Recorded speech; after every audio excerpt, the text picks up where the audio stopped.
Ladies and gentlemen, boys and girls, we are back into the game with another Worlds Breakdown, DRX versus EDG, and you know it, your boy Heimerdinger is being picked.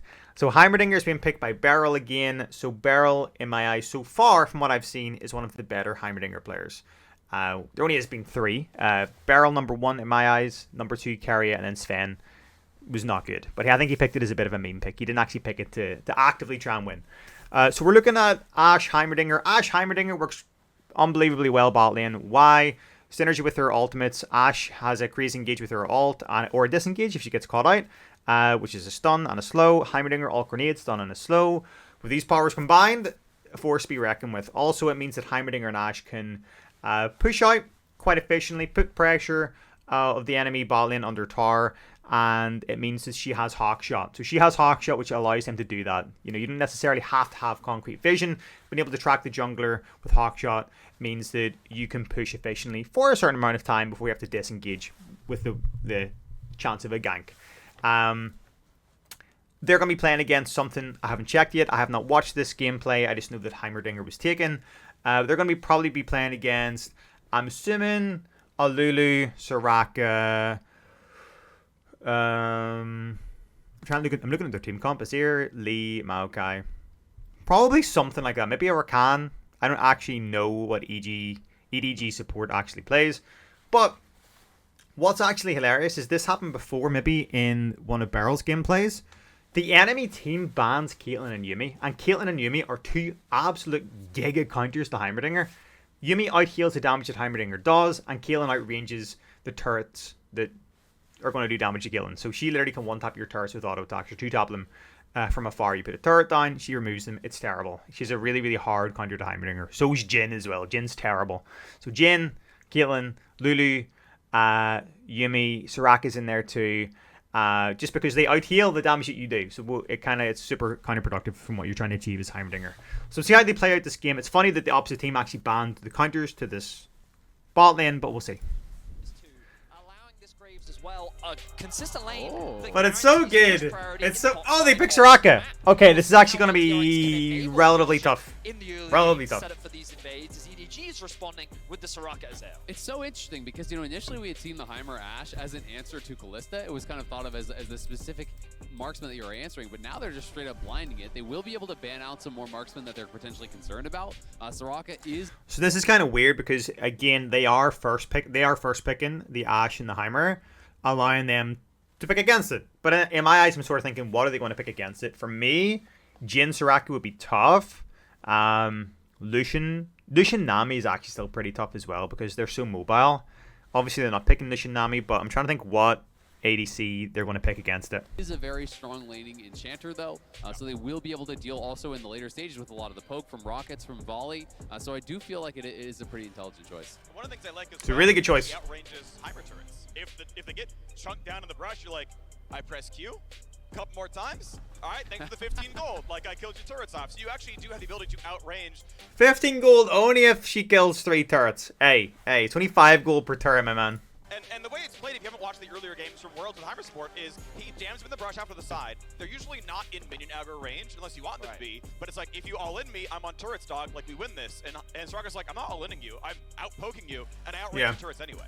Well, I think the big thing that we're going to have to watch out for, you know, from Mako's side is, of course, the rockets from Heimer, because they are going to be maxing rockets generally on the Heimer support. So if you're spending all your Qs on the turrets, but you're taking poke back, you know, you're not going to be actually proccing that heal over time from hitting an enemy champion. So definitely some power there, but Varus going to be banned away. I do think that's really intelligent, something that can lane. Oh, Varus, again, is actually quite a tough lane as well. Range, poking out with the arrow. He can outrange your turrets with his Q. And turret Soraka. Varus Soraka is a pretty tough lane to play against. Ashe can be fairly long range. Who's going to fast forward? About Banzes. So anybody who can poke and outrange Heimerdinger's turrets. Really deals with. Sivir, alright. Sivir and Soraka can be tough. Sivir scales unbelievably late game. She has that spell shield. If Ashe wants to force an engage, Ashe arrow, obviously she can spell shield and turn it around and use Hurl to hunt you down. So this is actually going to be a pretty tough lane, I think, for Beryl. I was going to say Camille. All right. Play. So, get into the game. I just like kind of doing that little bit of a breakdown and an interaction before the game begins to kind of give you an idea of how I would play the lane and what I would not want to play against. So as always, we're rocking Comet, we're rocking Mana Flow, Transcendence with Scorch, Tears of Blood, and Mind Farts today, and Treasure Hunter. So this is actually a good setup. The only thing I would do is I would maybe swap out Transcendence, but this is very, very similar, if not identical, to what I play. So thumbs up. Assuming that they are, whether or not it'll be Raptors or perhaps even Red is going to be interesting. You can see Zeka is even playing towards that side and pushing up to try to make sure that there's not any sort of response that is available. Well, they got Invade, and JJ going to be cross-mapping for this one as well. Now, Prime Gaming is giving away 150,000 RP to several lucky fans every day. So one thing I always notice is that whenever I pause, you can't really see, but one thing I always notice is that Beryl steps up very, very early. So as soon as the game begins, he sprints towards the third bush. All right, doesn't matter what is going on, he sprints, unless they're maybe trying to invade. He sprints as fast as he can to the third bush, or the bush closest to red side. And he puts 2 turrets down, and he keeps 1 stockpile. He never puts 3. That's it. He keeps 1 stockpile. He puts 2 turrets down to obviously just preempt them walking up very, very early, and it puts a little bit of fear into them as well, because they don't know if he's in there unless they have vision and river or something like that. So he puts 2 turrets there, but I feel like that's actually not good in some scenarios, because especially playing against Soraka, she can just Q, and if she knows they're there, they're gone instantly. So I feel like it's very kind of counterproductive in some matches, especially this one, because of the nature of the champions that you're playing against. And obviously Sivir can clear them quite easily as well. But remember, whenever people pull for the jungle or do something like this, like the Beryl's doing, putting his turrets down so far up the wave, they're doing it because they know they're going to stockpile the turrets very, very fast before the minion wave actually hits. So that's the mantra behind it. They're like, well, the turrets die, I don't care. I give away 5 gold, 10 gold, maybe if it's 2 of them, 15 gold max, and I'm going to have another 3 in my pocket just in case. Day of Worlds, head over to primegamingworlds22.com to enter and make sure to put in today's secret code to get bonus entries. So while you guys do that, I'm going to quickly draw your attention to the bot side map. Our observer's already highlighted it for us. Oh, we didn't get to see them walk down. Come on, guys. But the fact that Oh. So I'm starting to see Beryl playing a little bit differently this game compared to other games and compared to other Heimerdinger mains. So what you want to do, like, if you want to encapsulate them, you want to just cover them in all the turrets. All right, you want to just throw a turret out and throw another one at them, so they're like literally like tripping over the turrets. All right, and the reason being, again, it kind of blocks skill shots. Doesn't matter if you're playing against Soraka, Sivir, you can't block any skill shots with them. I get that. But whenever you're level 1 and if you have the advantage and they can't step up to CS, punishing them, especially with Ashe early, is so strong. And being able to just follow them up, turret after turret, you have to make sure, obviously, they don't have a lot of AoE, transfer them out as much as possible. You get the movement speed bonus from running between them and disengaging, but you're really just putting the pressure on them really, really fast, because every turret auto attack is getting that spell thief proc, you're getting the comet proc, the scorch proc, you're auto attacking them as well, and you can chunk people down very, very fast from level 1. Okay, like 3. That's why Heimerdinger are so strong at level 1 invades, because you got 5 people and you got 3 Heimer turrets. 3 Heimer turrets is kind of like another person. I think if you have all 3 down, it's like another person. So. the Lee Sin was able to get that. Oh, he went for the ignite. Oh! Incredibly low. The ignite went for the ignite as well. Typically the that was anybody but Soraka. That was good. I like that. This is the first time we've really seen this early invade. Oh, I can't really see it right now. But I think Beryl has a sneaky little turret in the middle alcove. I like that. I'll talk if he does have it. I'll talk about it. Finals, it has been oppressive and difficult to deal with, but JJ has found a very clever solution, which is I don't care if you're going to spot me out on a ward. You're really he's not going to see question mark pings on the Gromp, so they have a good read of where the Graves is clearing right now, and going to be doing their best to actually track him and try to. So what you're seeing here as well in the bot lane is that this gameplay, from what I'm seeing, is significantly different from the other ones that I've broken down. They're playing very, very far up the lane. And because Ashe can't have Hawkshot, she can just get some vision on where the jungler is at every point in the game. Or where she thinks the jungler's going to be. You know, this deep in the worlds, they know what they're doing. They're going to know where to shoot their Hawkshot. But Beryl's playing very, very aggressive with his turrets. They're getting a lot of momentum. They're forcing them on their tower. And this is allowing them to really put them on the back burner. Put the pace on their terms. Okay?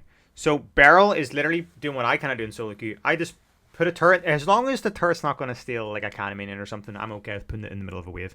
He's literally putting turrets like here and here just to try and proc Scorch, and just try and do as much damage as he can, as fast as he can. Because what's happening then is they're having to burn mana to stay up with that. And turrets cost very little mana. The most intensive thing about a turret is the time it takes to stockpile. It takes like what, I should know this, maybe 12 seconds to stockpile one turret.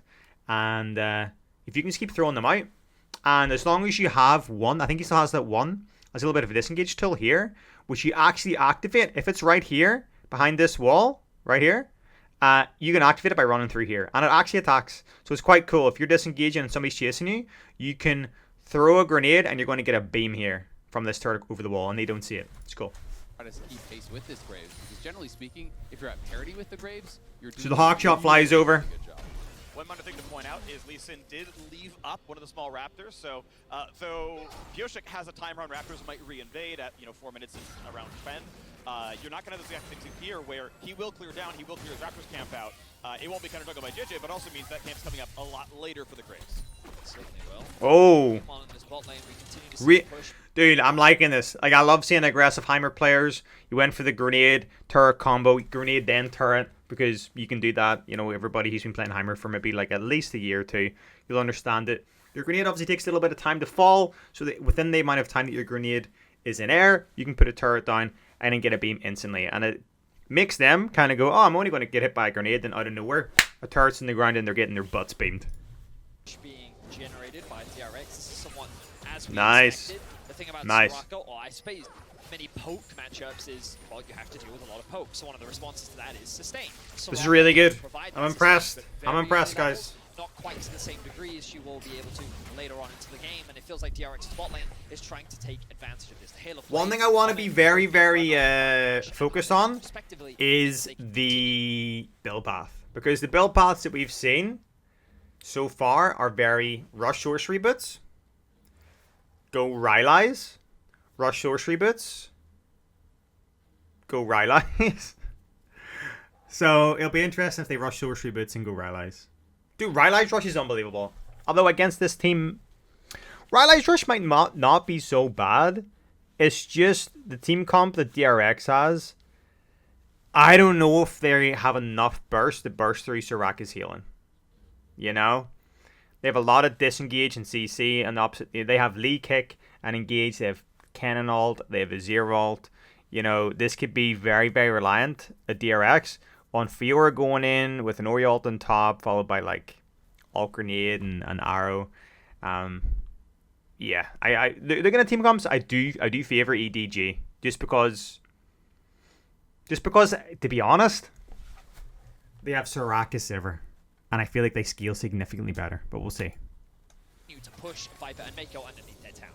Absolutely. It's so Again, I haven't seen this. I haven't watched this. This isn't me like rewatching a game that I've already seen. Very, very low. Is actually just dodging the Qs. If Soraka can hit the Qs, you can stay very healthy. And So this is really good in what Beryl's doing, and you always find that whenever Beryl or a lot of Heimerdingers, they place their turrets as close as they can to the wall. So you're probably starting to see a bit of a theme now if you're watching my breakdown videos previously. A lot of Heimerdinger players put their turrets as close to the wall as possible because they don't want to ruin the wave. Sometimes you physically can't stop it, depending on what way the wave is falling. But most of the time, if you put it right against the wall, like as close as you can, like you can literally try and put it inside the wall, and it will put it as close to the wall as possible. So if you hold Q and try and put like it here, it will just end up putting it like here. So don't try and put it here, try and put it here because it will put it as close to the wall as possible. Continue continuously recharge that health, you know, be able to have very, very health This is positive good. trades. But if you cannot, and it is very difficult in this Oh, matchup because you're outranged with Lee both the could come volley from as well as the Heimer rockets. Then you're gonna Try chip here, down and down and and down, Krugs. as we see has happened to Mako, and he's gonna have to take a base here. So we'll see how quickly. Nah, he's having the this recall. DRX bot Okay. lane can try to crash that wave. Spicy. Because there was no more pots left for Mako, no more pots left for Viper.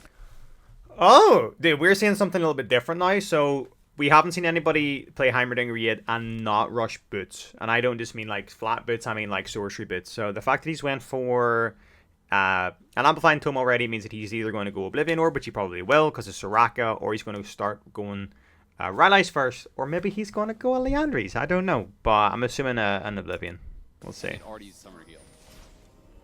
Nice by Zeka. He dropped And I always say 4 this, CS like, after you know, six one waves. thing I'm starting to notice as well is that solo queue and worlds, Here plus part of a last chapter, he will have infinite mana to shove this wave forever. solo queue and pro play are significantly different. Okay, you can't approach your mindset that you take into solo queue as they do in worlds, because again, I said this before, I feel like I'm becoming a bit repetitive, but they're a cohesive team with team comms, and they understand where they need to be and how they need to be and what they need to build and who they need to build around. Like, who is the primary focus? Who's the carry? What we're going to play out team fights. They know this. We're in solo queue.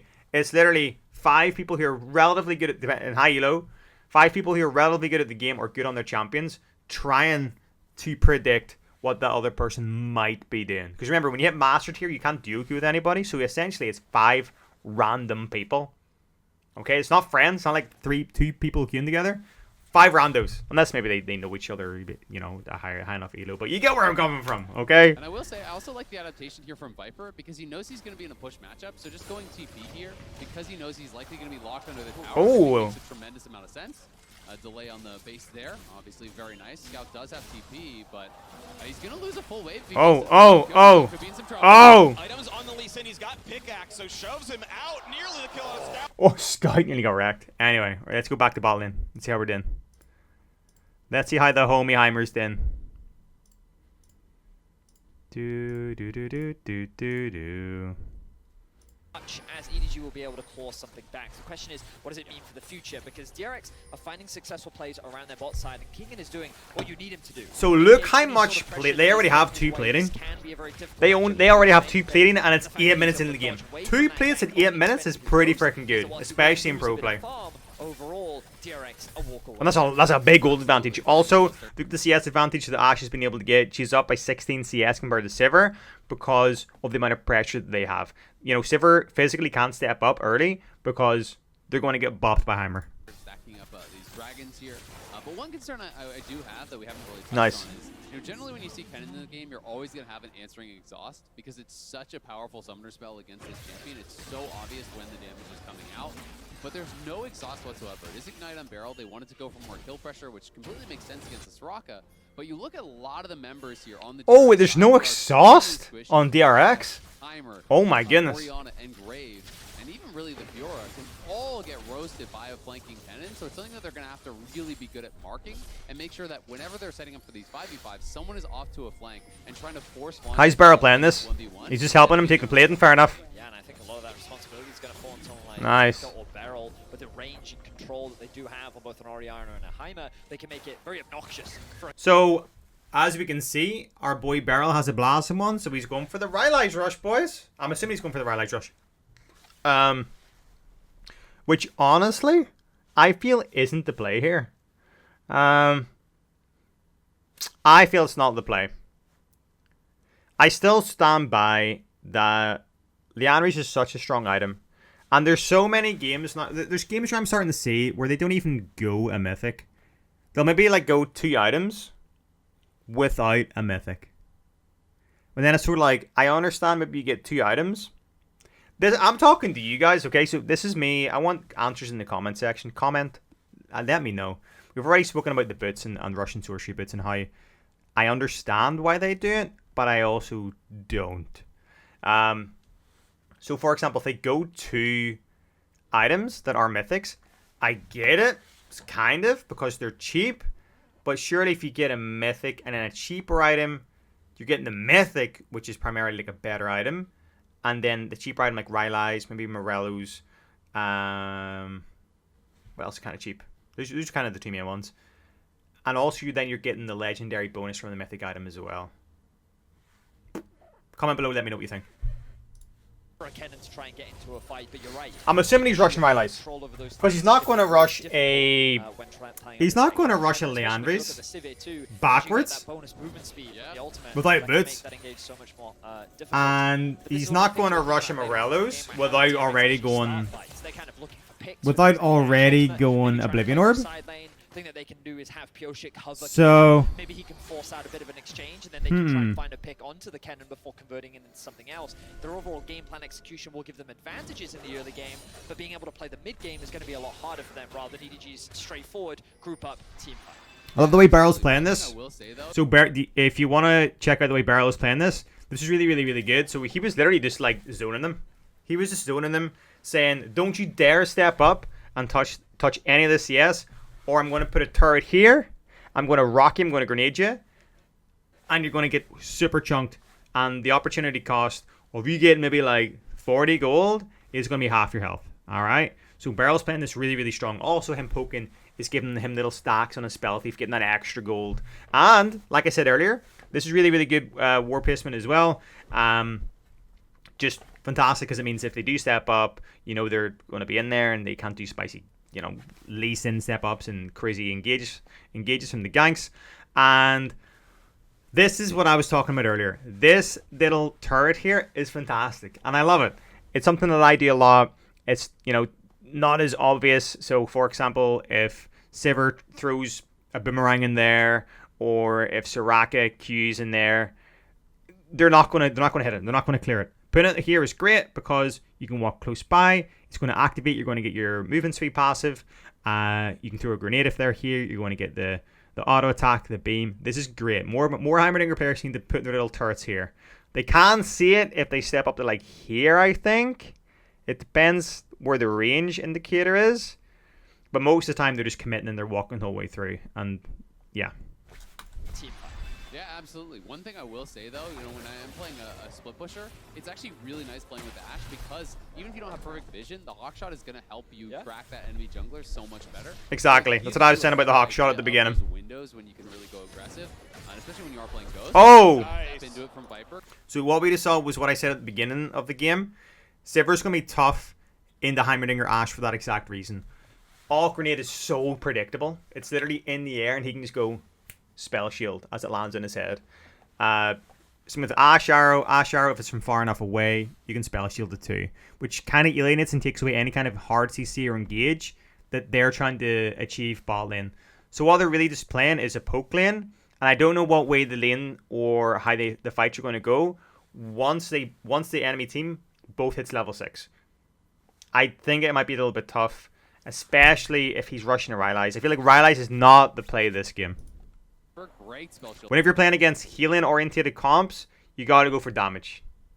Because what's happening then is he's playing super utility, and nobody in their team, in my eyes, A, is fed enough to kind of force a Rylai's, or B, is a Giga win con. There's no like really high burst that he can play Rylai's around. You know? That he can just take a backseat and go, I'm gonna slow, and someone else is gonna do the damage. Especially when they have somebody like Soraka and a spell shield from Sivir and the hard CC from Kennen, it's going to be tough. Shield on that ulti. Yeah, really, really tough there. Oh, and it's nice to see, like, a lot of that is just pre-planning as well. It's not just reflex. It's like, hey, I know Soraka is the target. I'm always going to play around her and hold spell shield at all these points in time so that he has the option open. Oh, nice. Whoa! Oh, he blew heal! Somebody will stay alive. He blew heal! Like, a lot of that is just pre-planning as well. It's not just reflexes. It's like, hey, I know Soraka is the target. I'm always going to play around her and hold spells. We're going to break this time. We're going to break this time. We're going to break this time. So, wards over the wall. He goes for a grenade into Alt W, but the grenade doesn't hit, and it's on Soraka, not on Sivir, so you know she can't spell shield. And realistically, Soraka actually is quite squishy if you take away her ability to heal. So he goes for the grenade, followed by Alt W. That was a pretty... Dude, I'm going to be honest. I did not expect him to do that amount of damage with what he has already. But you have to remember, you know, he may not have a mythic right now, and he may not have anything that's really glaringly strong, But he's a lot of strong base AP. And we always talk about base AP is what makes Heimerdinger very strong at a lot of different points of the map and points of the game. So him having like a Blasting Wand and Amplifying Tome is a lot of actual base damage. Where if he had maybe Boots and Amplifying Tome, that would have tickled her. So that was actually a pretty good call going Alt W. I never ever say Alt W is a good shout. But maybe if he had a grenade here, you know, he does have 3 turret stockpiled. We can see 1, 2, 3 little flowers floating around his little big bee head. So he should have. Not just reflexes, it's like, hey, I know Straka is the target. I'm always going to play around her and hold spell shield at all these points in time so that he could have went grenade, turret over the wall, followed by Alt W, because he's already committing to using that ultimate. So you can see him using it already. So while that grenade's in air, he's already committed to the Alt W. Because he can't grenade because he's already alt grenade. He's already grenaded. Alright? You can't go grenade then alt grenade, okay? I don't know if you guys know that. You can't go grenade then alt grenade, so he's already going, this grenade's gonna land, I'm gonna alt W. Okay? But I feel like he maybe could have went grenade, Q, get the instant beam, and then alt W. But that might have been a second too much. Probably. I'm being a little bit too harsh. But I'm just explaining to you like what could have worked, should have worked, maybe it worked. That was good because he ended up making her blow heal, and that's really, really big. Oh! You don't want to just waste that on a volley or something, and then all of a sudden you don't have it for that ultimate. If I was Beryl here as well, he has 1 turret stockpiled, so the way he's playing this out is good.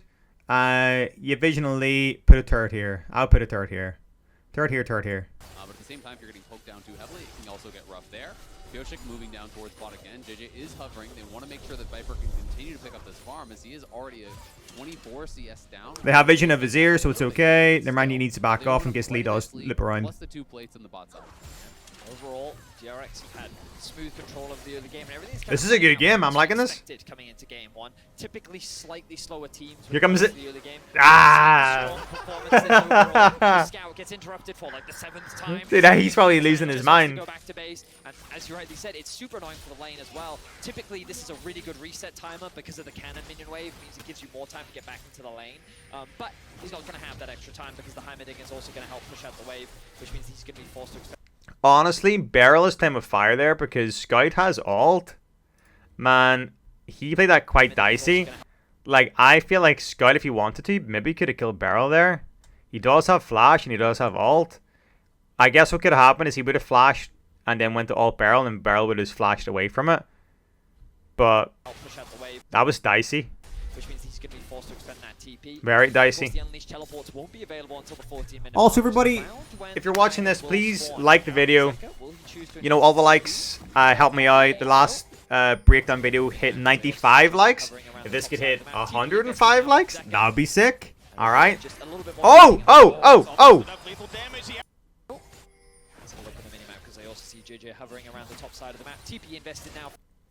So, we know Viper just spell shielded, so Death can now follow up with an arrow, knowing that it cannot be negated. Boom! I hit Soraka right between the cheeks. She clenches the cheeks. The arrow gets stuck. Beryl's coming in from the side. He does not have ult up, so he can't ult. Oh, maybe how close is that? I don't know how close that is. I don't know how many seconds that is. But if I was him, I would maybe put it. How many? He has 2 turrets stockpiled. I would put a little turret here. Turret here, run as fast as I can. Grenade W. A little bit more training in the lane. Yeah, I think he might have been able to even W there. Time being, no. Let's have a look at the minimap because they also hovering around the top side of the map. TP invested now from Zeka. And overall, just a little bit more training in the lane. That's almost enough lethal damage. He has Wish, casts it. Will not quite find lethal, but that. Okay, Beryl was just obsessed with his ultimate here. He was just taking it down. He was looking at it going, oh, grenade is going to be nuts here, which actually would have been fantastic, but I feel like he kind of screwed himself up a little bit, so I would have played this out. Ash Arrow lands, right? As soon as I see Ash Arrow land, we need to do a little bit of a test, but I still stand by. If you put a turret down, you get a little bit of a movement speed buff. It's not massive, but in points like this, it can definitely make a difference, okay? Also depends on what way you're kind of looping around, the geometry of, you know, of the angle in which you're running at. you know? So put a turret here, run as fast as you can. W. I mean, like this is enough range. If he shoots W here, A little bit more training in W. the lane. That's almost Like, you can't tell me that he could not have W'd there. enough lethal. He definitely is enough. He's just so... I do this too. We're only human. He's just so giga focused on landing this ultimate. So the ultimate's ticking down. It comes off now. Ultimate's literally off now. He's going to alt grenade now. This is too late. Not quite find lethal. Too late. Because Sivir's body blocking it now. That is still so much pain as Viper blocks the rockets and Mako will have to recall 100 health. Well played, again, blocking that out, you know, on That the was good. there. JJ looking to threaten Zeka, but Zeka is aware that this could be coming. He's playing Go Luden. We'll see if Graves. Oh, wait, what? What did he build? Here as well as Flatpen is kind of Take being a stacked by backstep. the WP team, stacking flat. Now I'm confused. Now I'm very confused. So Beryl went no bits. He grabbed an amplifying tome. He went back to lane. He then went back and he bought a blossom wand. He could have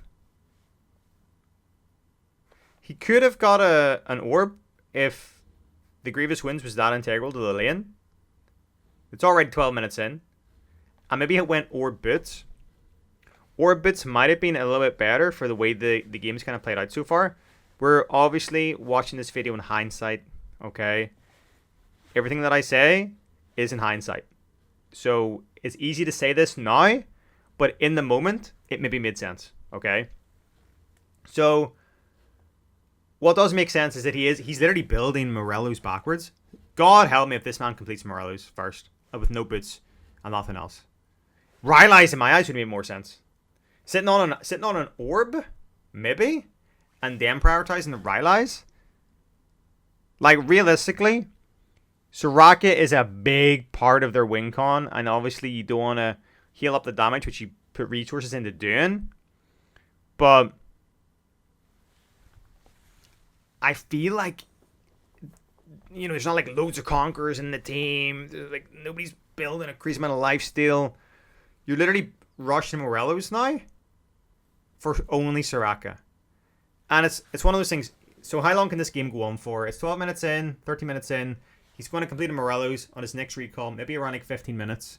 And then what does he get? He gets his boots, because he needs boots. You know, it's so funny that we watched the last few gameplays, and they went from rushing sorcery boots to then not buying boots at all and not buying a slow. I feel if I did this in solo queue, I would get BM'd. Anyway. Can be punishing. We'll see if Graves goes for like a Hex Drinker or something as he pushes towards durability. Obviously, Mark Treads here on the Fiora. They need to fight over this Infernal Drake. Beryl gonna take his first sidestep to getting heal cut. Fast forward a little bit. Who aren't trying to hit like a 3 power spike. Like their multiplication is not nearly as strong. The raw stats are good enough. So I think really wise at DRX, make sure it's Beryl who buys this. We can also see now. Okay, well now, after listening to what he just said, I guess it's up to him to get the Grievous. That's essentially what they're saying. Every other champion on the team that gets Grievous is going to be at a significant... It's not as efficient for them to get it compared to Heimer, really. Which I get. I understand that. Because again, you want to have that you want them to go their core build and not have to deviate from it because of one person in the team. But is rushing a Morello's the choice? Like, is sitting on an orb enough? I know if it was me in solo queue, but it's solo queue, I would probably just sit on an orb and then get my Leandries and then get my sorcery boots and I have Leandry, sorcery boots, orb, and then we would get a Rylai's. I very rarely complete orb, but if he does have Leandries and he has Morello's, then he does get the mythic bonus, the legendary item bonus. Now the dragon spawning about 30 seconds time. I did just see a flash expended by Scout there in the mid lane. Nice. Beryl's good at doing this grenade Q combo. I like it. He's got down to fine art. It's good. A good spot there. Freak. I did miss the shockwave being expended by Zeka, but that will force the flash out. So they're going to try and fight around Infernal Drake here. Really, really good vision from Beryl. Got vision here, vision here, vision here. Def needs to kind of zone Viper here. I don't know what way they're going to play this side. We got Lee and Soraka running down. He might just try and force this out. They have no vision anywhere at all. So they don't know where Graves could be. Graves could be in try, waiting to kind of engage upon here or here. So yeah, we'll see. Big ultimate unavailable. They might just try and bully Beryl away here. Or a potential upcoming Dragonfly. Yeah, exactly. And now we'll have to see if DRX are going to be looking. Oh, so Beryl might do a sneaky sneak. Does he make turret? He does his turret stockpiled. So I don't know why he doesn't do this. I would put a turret over the wall. I go turret over the wall, grenade. You have this disengage to if Lee Sin tries to jump on you. This is going to block a skill shot. Turret, grenade, beam, W. So turret, grenade, W. Good amount of damage. We're probably going to chunk Miko down to about here. Ish, maybe? He'll heal back up to here. Lee Sin's either going to dash over and engage this way upon deft, or maybe he will hard commit the Beryl here if he does throw a grenade. Looking to fight it. Nice chunk onto Viper, who does not have his TP. Will be able to get healed back up by Mako somewhat, but Zeka has base, it has no teleport, so I think because they didn't get that pick, they're not even really going to contest here. They're poking him. Nice, nice. So he's with the turrets there, and they're zoning Lee Sin away, which is great. But with Scout coming down, Scout, they need to be very, very wary of Scout. So he needs to hard disengage. Scout has ultimate up. He also has no summoners. He needs to hard disengage because Lee can dash his Scout. Scout can ult. Lee can dash the Scout, and you know Scout's gonna ult. He's gonna kick. I think Beryl might die here. It doesn't look good. Do you want to know what? Oh, he has his boots now. He has his boots now. But I feel that he might not be able to disengage fast enough. you have to pay some respect. Really Oh, good flash there oh. from Viper. Good Oh, DRX. I stand corrected, dude. About Ash, Heimerdinger The damage is actually was kind of nuts. so oppressive when it comes Sheesh. to slow Oh, wait. stuns. Dude, Azir only has Eludens. Dude, we have so weird different, so mad.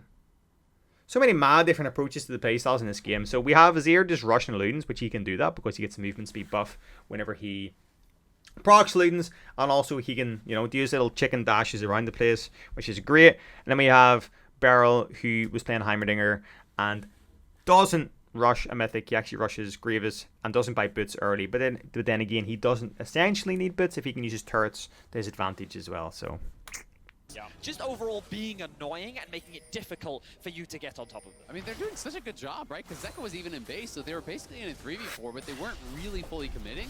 And then as soon as Viper used the spell shield, out comes the ulti, the flash. Oh, this is big balls from Beryl. Good job pressuring here. And JJ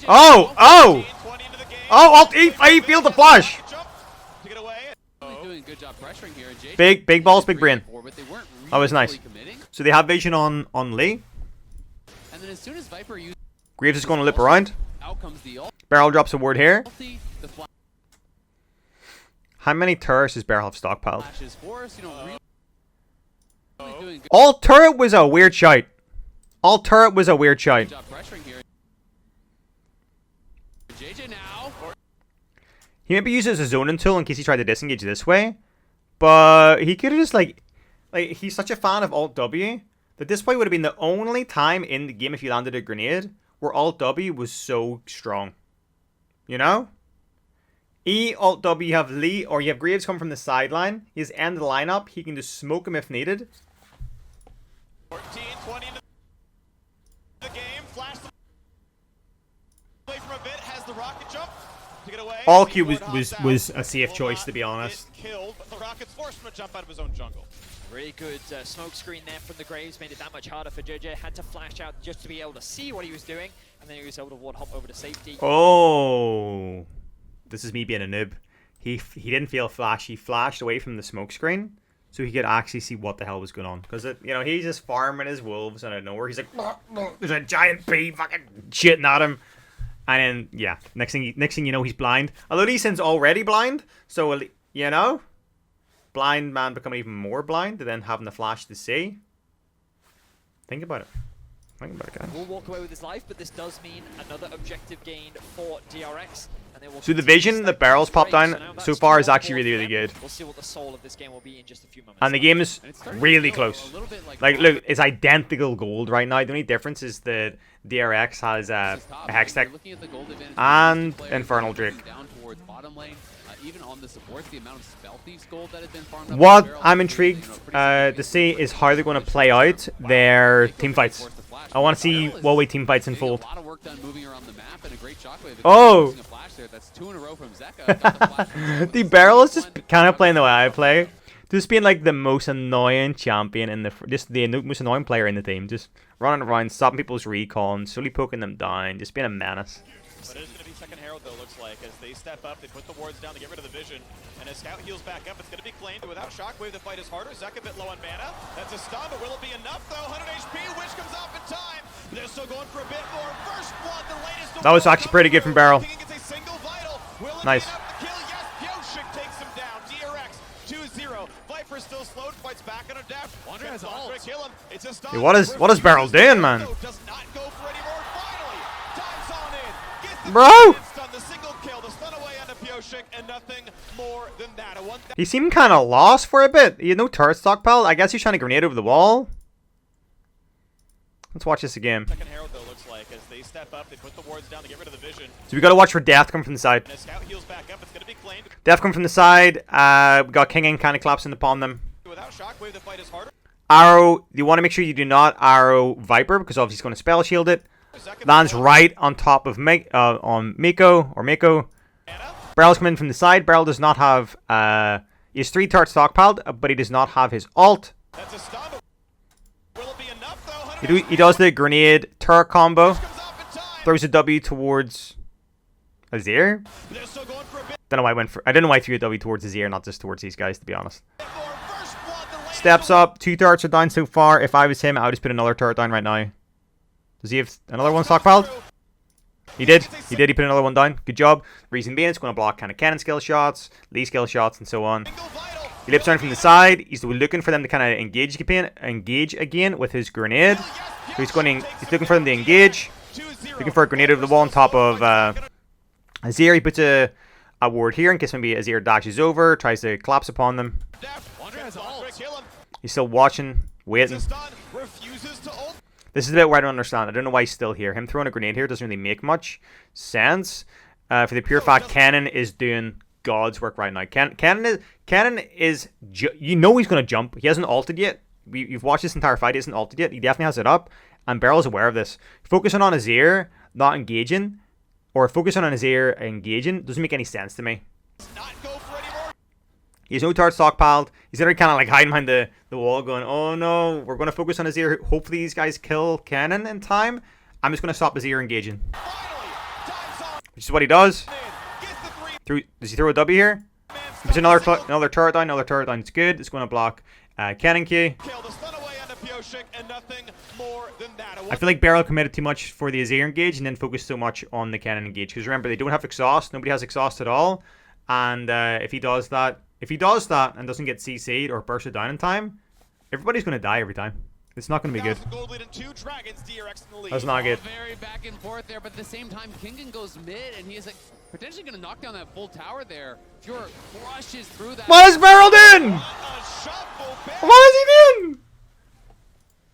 Going to knock down that full. Surely he still has vision of Azir here. Full tower there. Fjord crushes through that, but now Scout. Why did he flash? Why did he flash? Dude, that's something I would do. He's like potentially going to knock down that full tower there. Fjord crushes. Okay, I understand him stepping up. He's trying to clear vision. Maybe he doesn't know that Azir does have his ultimate up. I get that. But Jesus, he sees that Scout's jumping down. Does he literally flash because he'd rather give the kill to Scout? Like, is this how big brain Worlds players are? Again, I want to get some comments and get some interaction in the comment section. Is he literally flashing? Okay, so he does not give Viper or Sivir an assist or a kill. So he commits to only give him the gold to Azir by burning his flash. Is that why he did this? Or was it just panic? A shuffle. Beryl goes for a ward. I don't know if he saw Scout or not, but gets punished. EDG get a kill back, but first turret goes to DRX. We finally get to see a bit of action in this game between EDG and That- DRX, but it is overall DRX that come out on I don't top. know. They find I don't a couple know. of kills, they secure the mid lane tower. What we're going to see is just this chip damage that continues to come down onto Mako specifically, and as you said earlier, if he's not landing those Qs, he's not healing back up, and you can see how much damage is just consistently being done. Chip, chip, chip, good side set from Scout, but it means that his support is left out to dry. That was a nice grenade from Beryl there, though. We'll give him that. That was good. This as long as he can. You know, does Really good. Pop the parry there, had to get out as he's getting really, really low, and then Def sees his opportunity flashing forward here, but Scout able to dissuade him from actually committing to the play, and this is where Flandre sees his moment. A bit of overconfidence, I would say, from Deft. He was feeling it, and then Flandre is quick to punish. There was a small window here where it looked like DRX could actually continue the chase. Berserker said, I'm out of mana. I don't think we can chase this, so let's just disengage for the time being. Yeah, I was Okay. thinking with the ult still. So like I said, we see Heimer Beryl completing his Morello. So he literally rushed to Morello's, but kind of rushed it backwards. Now he's either going to go. He's an amplifying tome, so he's either going to go Leandri's. He's going to get a chapter 20 minutes in, or he's going to go Rylai's. If he goes Rylai's, again, we were talking about this earlier on. I don't get it. Rylai's, I feel, doesn't really complement playing against this team. I guess it does kind of stop a lot of engage maybe from Cannon, which is a big win con for them right now because they don't have, because Beryl's team doesn't have the exhaust. DRX doesn't have exhaust at all. And I guess Heimer has rushed to Morello's because nobody else is going to Grievous, and they've probably communicated this. They're like, "Yo, Beryl, you're getting Grievous stayed. You're playing against Soraka in lane. It makes the most sense. If I get Blade of Alacrity or whatever else, Bramble, what name it, or even if Soraka or if Ori goes Orb, it's going to put us in the back foot. You just do it, do your thing, and we'll talk about it 20 minutes into the game. It's 20 minutes into the game soon. We got to talk about it because if he goes Rylai's, it's cheap, and he can probably finish it before the game ends, because obviously Worlds matches are only like 30 minutes long, 40 minutes long. We're already 20 minutes into this video. That's a 46-minute video breakdown so far. I don't know. I'm rambling, but I don't know. I don't know why he's... we'll see what he's going to build. Still available there. Oh! Flash gets away from the E. Gordrinker not activated either, so just barely. It's actually a really close game. Out of flash, out of ult. EDG is going to outscale them. At the end of the day, Scott ended But, up kill on Barrel with his ult after, but you know, there was maybe that moment DRX can play a bit when of I was thinking bit of maybe split Scout was push gonna look with to follow up. Fiora. You know, there were some low health bars, but he didn't have his flash. Engage is better for So perhaps EDG. he think he could actually close the gap there, and JJ But then trying DRX to hold on does to have the Drake advantage display there is so a little far. bit incorrect because it's showing vitals on two sides. Gold lead and 2 Drakes to 0. Certainly a sizable lead for D. Play for That death from Beryl though was kind of meme. Vision, the line gets to about there. That's really all they have on the EDG side. So Beryl's in a bit of a sneaky death push.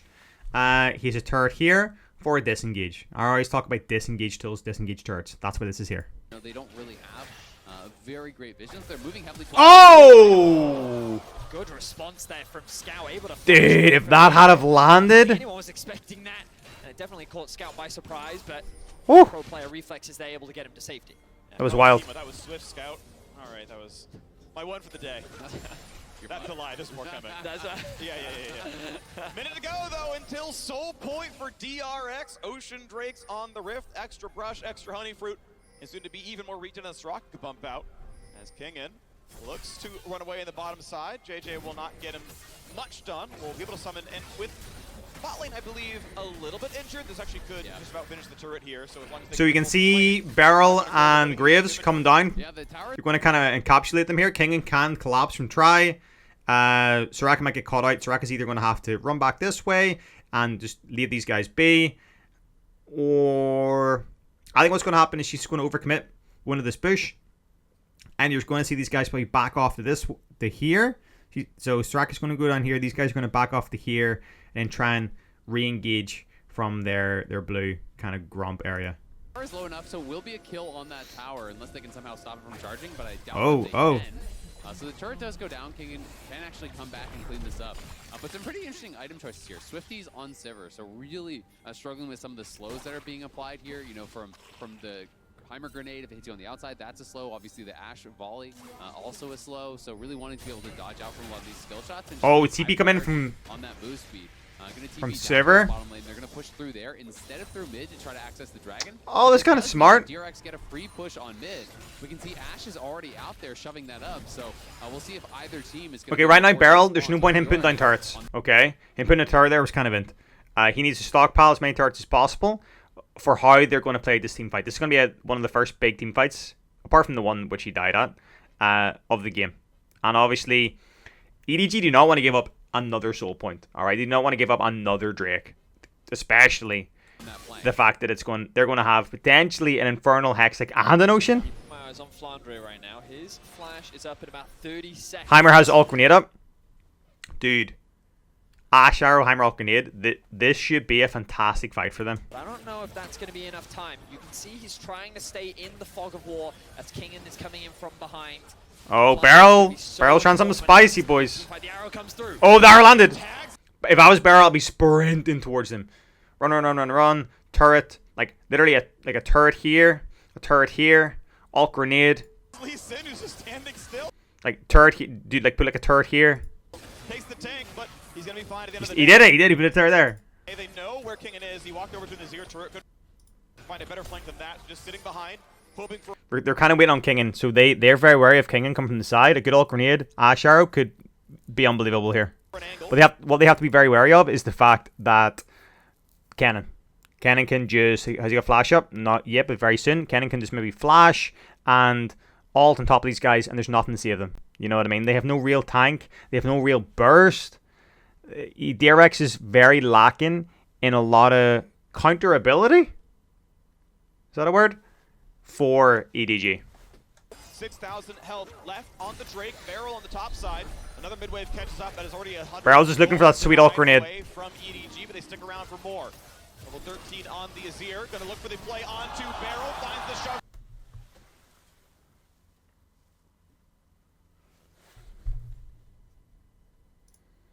Health left on the Drake. Beryl on the top side. Another midwave He has a turret stockpiled. Like, if I was him, I would have one down. catches up. That is already 100. I would have one here. Gold denied away from EDG, but they stick around for more. Level 13 on the Azir. Gonna look for the play onto Beryl. Finds the shove back, kills him without a single spell cast. In goes Flandre. There's a second, make over the wall, the chase down for Kingen. Gets single kill. Kick back, but not taken down. Staying alive. Down the Oh, Kingen's dead. But JJ on the chase. Oh, maybe not. Hyper flashes. Flash in for Viper. Nearly dies, but forces DRX to flash away.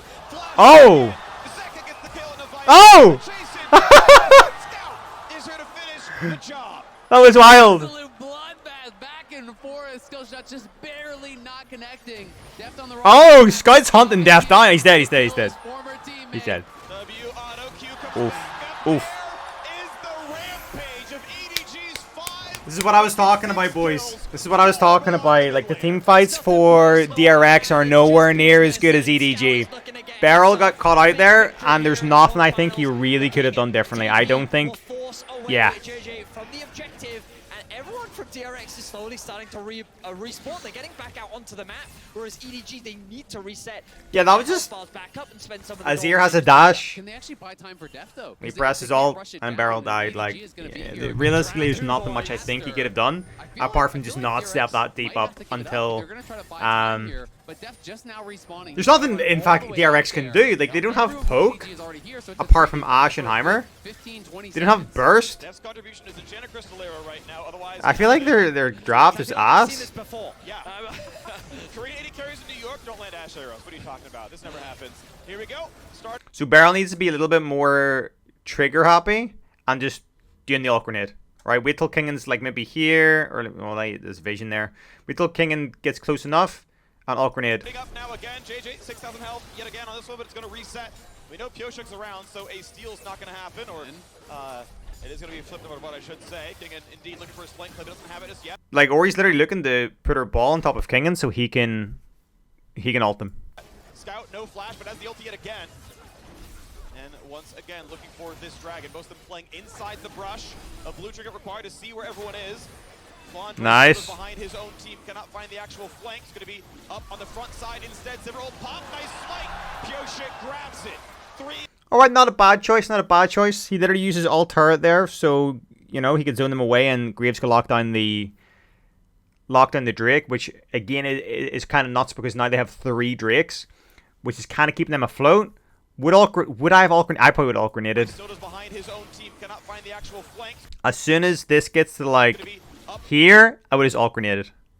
Like, although, if maybe Sivir would have spell shielded it. On the front side. Nah, you could just threw it literally over Sivir's head. It's not like Windwall. And went for an alt grenade and just stunned all these guys. You know, just stun all these guys. Instead, Sivir will pop, nice spike. Pioshik grabs it.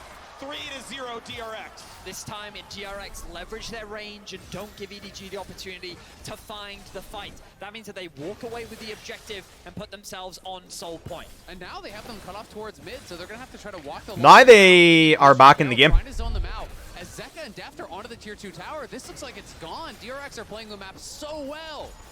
All we can see is the Beryl's going to go. He has 2 chapters, so he's not going to go Rylai's. He's actually going to go for his Leandries.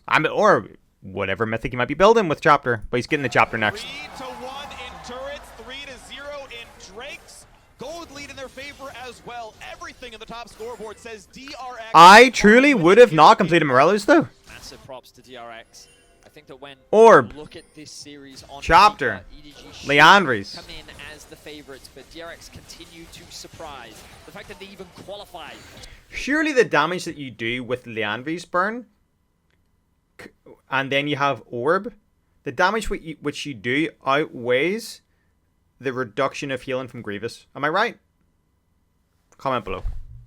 To the World Championship this year was a surprise to many. They were not supposed to be here, but at every single... Oh, nice grenade! Oh, nice arrow! Oh, nice engage! Ah, nice disengage. Got extra health in that build, making it a bit more comfortable. Beryl did ignite in that fight, so it is a big cooldown missing. Oof. Yeah, they do cost themselves some cooldowns, but we can go back towards this dragon here. I already broke this down. Let's fast forward. A small advantage, a dramatic, a lot. We gotta stop balls and just kind of let this play out. He has that extra. And Position 2 is dead on their side of the So map. Beryl has now completed his chapter. In fact, the first ones in Quiver. It's a 27-minute game, and he's getting chapter now. So chapter, obviously, every time you level up, you get mana, but he's not really buying it for that. He's buying it because he needs the mythic. And this is where I'm talking that I feel, from an efficiency standpoint, it makes way more sense for him to go Leandries and sit on an orb and then maybe complete Morello's. I think so. The reason that Heimer works so well with Grievous as well, just like anything, is that his turret auto attacks proc the Grievous. But the nature of their team comp, he's not really getting turrets to auto attack anymore. In lane, yeah, that makes sense. But now he's getting zoned out big time. He can't step up or else Azir ults him. He can't step up or else Cannon ults him. He can't step up. His turret's literally used to block skill shots now. So therefore, the only way he's proccing Grievous is missiles and grenade. So, which have a relatively long cooldown. All the control side of the map. Deft on his way towards a wit's end to get the MR to survive. A Cannon and Azir. Kingan is already here on the flank as well. Bot lane most being left alone. And look at this.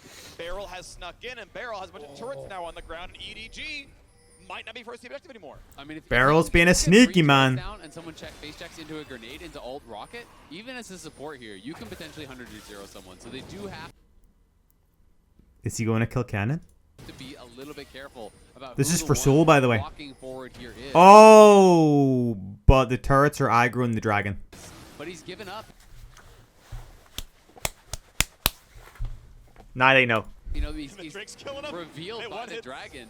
It's really smart. If you pull the dragon, it's going to hit whatever is closest to it, whether it's your team or their team. So if someone is hiding in a brush, that can be revealed. Yep. Certainly can be. Dragon This isn't good. Kingan's too far away. now being aggroed towards DRX. Kingan hovering off in the fog of war, yet to be spotted. The teams have reversed compared to the last time we saw this dragon fight. Flandre hovering around behind. They don't see Kingan on the flank, but here comes the arrow. Arrow hits Scout. Smite fight. Not just yet. It's going to be reset on the Drake. Fiora still not in. He all grenaded again. I mean, he all turreted again. Shockwave catches one. Mako stays alive. Here comes Fiora. Finds the kill. The cannon goes back in for 2. And you got a bunch of damage still on Azeka. Stopwatch buys some time. Fiora goes for broke, but his ankles are Beryl's like, leave me alone! Leave me alone! It wasn't me, it was the bees. Ah! Nah, that was terrible. That was actually a terrible play.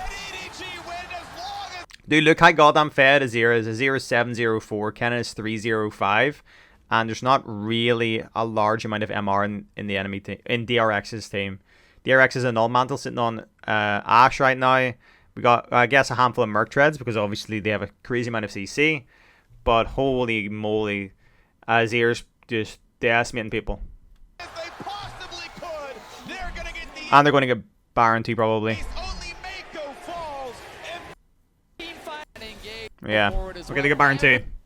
We have to keep our eyes on him because look. So the way this works, Death gets an insane engage. He lands on top of Scout because Azir obviously is one of the biggest instigators of damage in their team. Next to him onto Dude, like I feel like right now this is a fantastic time for Heimer to just alt grenade.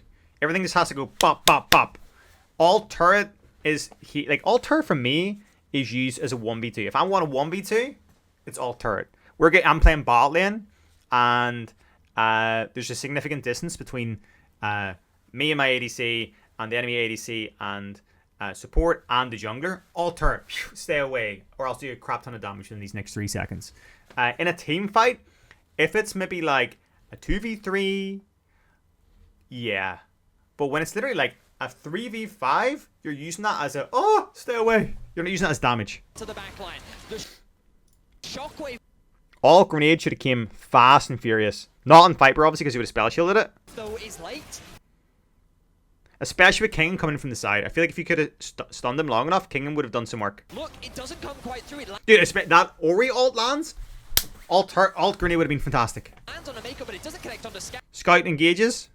This He has 2 turrets stockpiled. Instantly, he should be putting down turrets ASAP. So Scout's jumped in. Turret. You want to put like a turret here or a turret here. A for the speed and B for the damage. then gives him the window to Turret. to the back line. Turret. Super pure shake. They get melted by He should not have 2 turrets stockpiled right now. He's seen his teammates getting absolutely decimated. the Kennen ultimate. And what we talked about And I feel like you can use that spicy grenade Q combo, but you don't need to do it every time. Alright? In a team fight like this, you can just go turret grenade. He grenaded, turreted, missed the grenade, put a turret down, didn't get anything from it. Flandre looking for those flanks.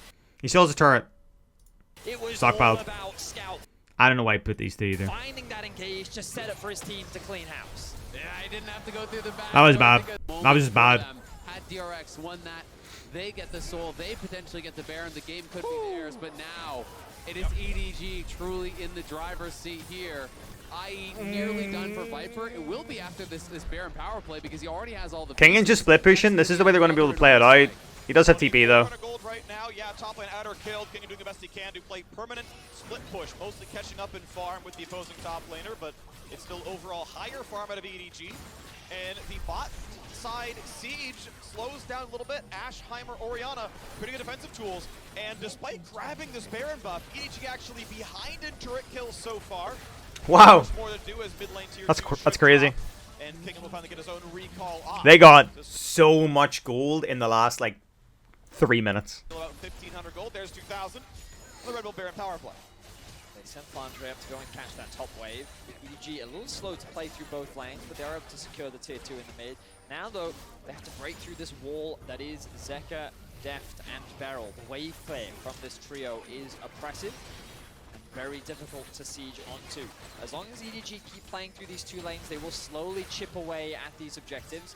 The rapid fire going to be helpful here for Viper to just slowly hit away, and the damage from Scout you can see in the side lane. Dude, look at this damage that Azir's doing right now. He has Ludens, Void, and Shadow Flame with sorcery boots. Like, it doesn't matter if they build all of the MR, Azir just laughs in penetration. No one can really stop him at this point, and unless they're willing to commit, he's going to take advantage. Look at the level difference as well. Dude, Azir is level 17, Beryl is 11.